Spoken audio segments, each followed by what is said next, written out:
Imagine waking up one morning and realizing you have absolute power over millions of lives. No laws, no consequences, just you and your darkest desires. Now imagine that man is a sadistic, paranoid psychopath who believes he's a god. This is the story of Rome's most monstrous emperor and the horrors he inflicted that history tried to bury. In the year 37 AD, the Roman Empire was at its peak. The streets of Rome gleamed with gold, the legions ruled the known world, and the people had no idea what was coming. Gaius Julius Caesar Augustus Germanicus, better known as Caligula, was just 24 years old when he took the throne. The people loved him. The Senate adored him. They called him Little Boots, a cute nickname from his childhood. But within a year, they would beg for his death. Because Caligula wasn't just cruel. He wasn't just insane. He was something worse. He was fun. At first, Caligula played the role of the perfect emperor. He freed political prisoners. He gave money to the poor. He even staged massive games in the Colosseum, where he'd sometimes jump into the crowd and hand out prizes himself. The people thought he was their savior. The Senate breathed a sigh of relief. Finally, a ruler who wasn't a tyrant like Tiberius before him.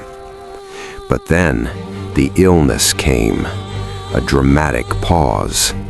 Historians still debate what it was.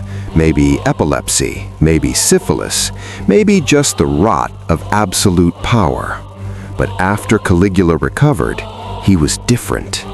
The kindness was gone. The charm was gone. All that was left was the monster. And the monster was hungry.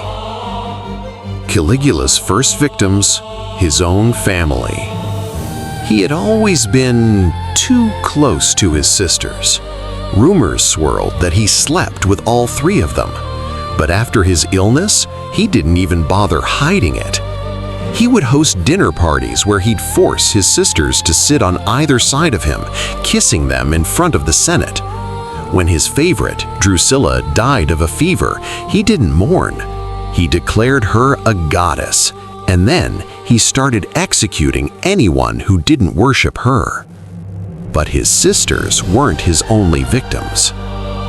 Caligula had a game he liked to play. He'd invite wealthy senators to dinner. Mid-meal, he'd casually mention that one of them was a traitor. Then he'd watch as the guests turn on each other, screaming accusations. By the end of the night, half of them would be dragged away to the dungeons. And the dungeons? Oh, the dungeons.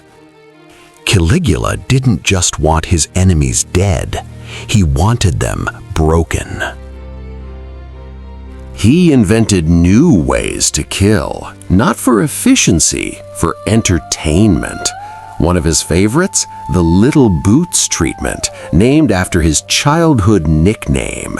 He'd have a prisoner's legs crushed with hammers, then force them to hop around the palace on their stumps, begging for death. Another game, he'd hang men upside down in the palace gardens, then slice their throats just enough so they'd bleed out slowly. Sometimes he'd serve their blood in goblets to his guests. And if you think that's sick, wait until you hear what he did to the Senate. Caligula didn't just hate the Senate, he despised them. So he made their lives a living hell. He'd force them to run alongside his chariot for miles. If they collapsed, he'd have them beaten. If they complained, he'd have their tongues cut out. He once made the entire Senate stand in silence for hours while he ate grapes. When one old man fainted from exhaustion, Caligula had him revived just so he could watch him faint again. But his greatest insult? His horse. Insiditus, Caligula's favorite horse. He gave it a marble stall, a jewel-encrusted bridle, and its own team of servants. Then he announced he was making it a consul. The Senate had to pretend this was normal. They had to debate laws in front of a horse, and if they laughed, they'd be next. Because Caligula wasn't just cruel, he was smart.